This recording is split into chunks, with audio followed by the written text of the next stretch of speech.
as I mentioned, in China, if there is any kind of unrest, suddenly you have the world community coming together, condemning in the strongest terms what's happening over there. And so they should.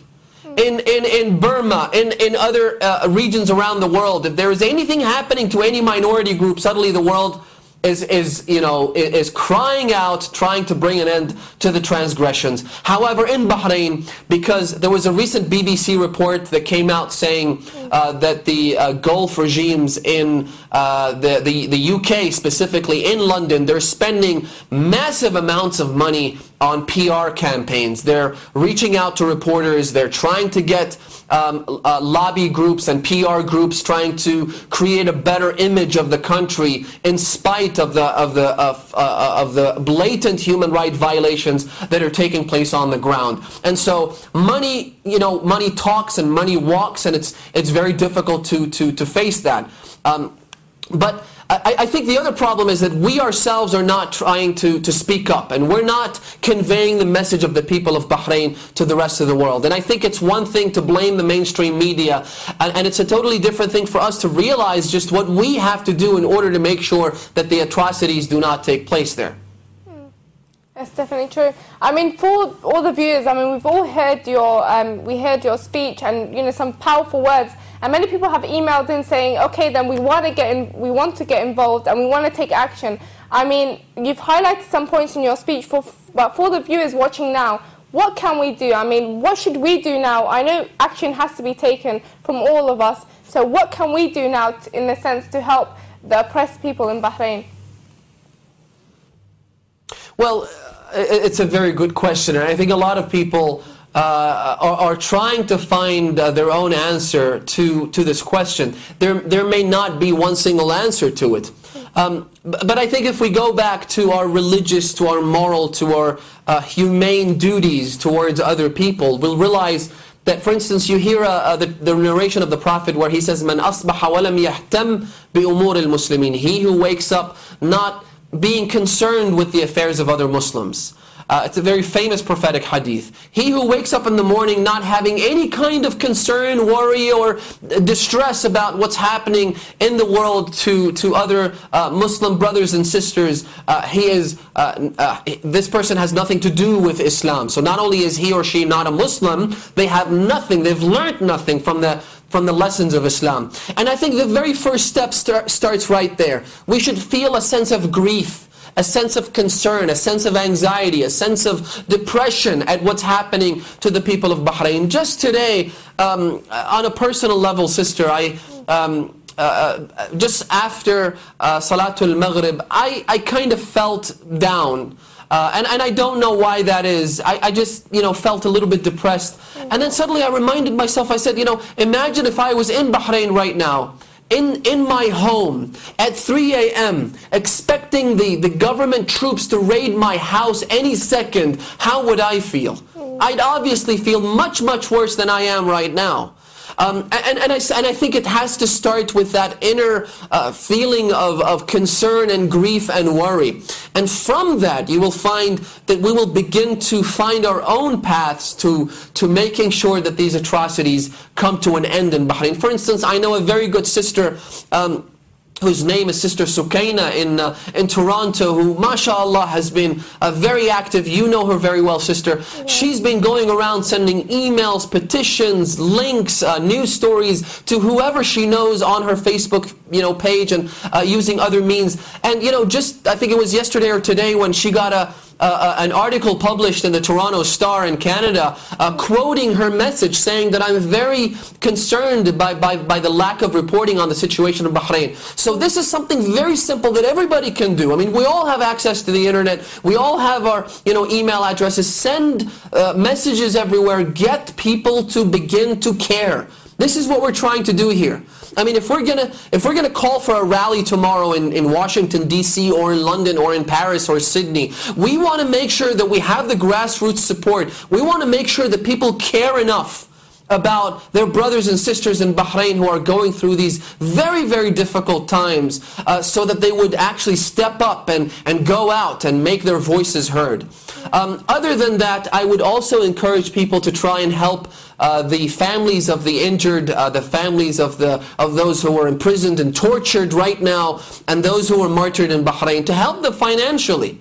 I don't know if you saw this, sister, but there was a CNN report which dates back to 2007. I just came across this by accident. I was going through videos about Bahrain on YouTube. Look it up, you'll find it.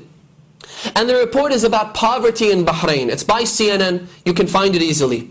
And it starts off by showing one side of the country where you've got skyscrapers, you know, basically in one part of the country. And then you have a very, very different picture elsewhere. In the Shia villages, there is nothing but sheer poverty. And the reporter, she goes into somebody's home and she begins to interview the family members, starting by showing the father and the son and the sister and the mother, this very small family which lives in a rundown home that, I mean, I can't see anybody being able to live in such a house. It's not even a house, it's, you know, I don't know what they've made it from. So what shocked me is that same young man who was featured in the 2007 CNN report on poverty in Bahrain, a very young man, is the same person whose skull was shut, was basically blown off by one of the government mercenaries who attacked this young man and brought his very young life to a very abrupt ending by blowing his head. And yes. Yeah, I mean, like I saw that video as well, and I'm sure many people have seen that video. That's why people are beginning to say that people are being targeted, and the government are trying to silence people by targeting them. I mean, we have a few minutes left, but just to end it off, I mean, I'm sure many viewers heard your message, and I hope people begin to take action and get in contact with us. But the oppression in Bahrain, I mean, has been going on for years and years and years, if not hundreds of years, since Al Khalifa got the power in Bahrain. Can you just speak about more of the, you know, has this been a long-going oppression in Bahrain? Because many people think this is just a burst of oppression that's just happened due to the protests. Can you just shed more light on that? Well, as I said, the oppression has been taking place for a very long time. If you see the 2010 Human Rights Watch report on torture in Bahrain, it will give you a very, very dark picture of what happens when somebody is imprisoned or arrested in that part of the world. You have people like the current Prime Minister, who, as I said, has been in power for the last 43 years, longer than Hosni Mubarak, longer than Zain al-Abidin bin Ali, even longer than Gaddafi in Libya. He's the longest standing Prime Minister anywhere in the Middle East.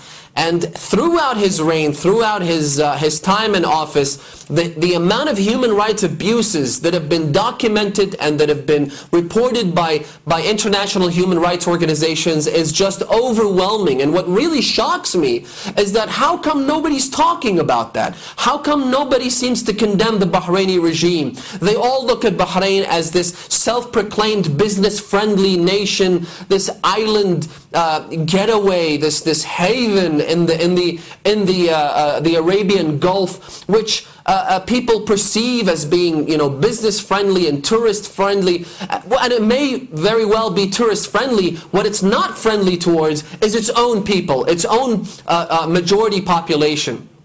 And as I said, anyone who has even the most basic knowledge of the socio-political history of the country and the perpetual systematic sectarian discrimination imposed on the Shias for decades knows that the conspiracy theory that these people are linked to foreign regimes, or that they're instigated by people outside the country, and all those claims are absolutely baseless, and they only serve one purpose. This is the same government propaganda, the same government line that's being mentioned over and over again, and it serves one purpose, and that is to give the Bahraini regime an open license to crack down on the pro-democracy demonstrations and basically kill them. Definitely. And now that they have Saudi support, there's... Yes? So we're just approaching prayer time here in London, so we're just ending off the show.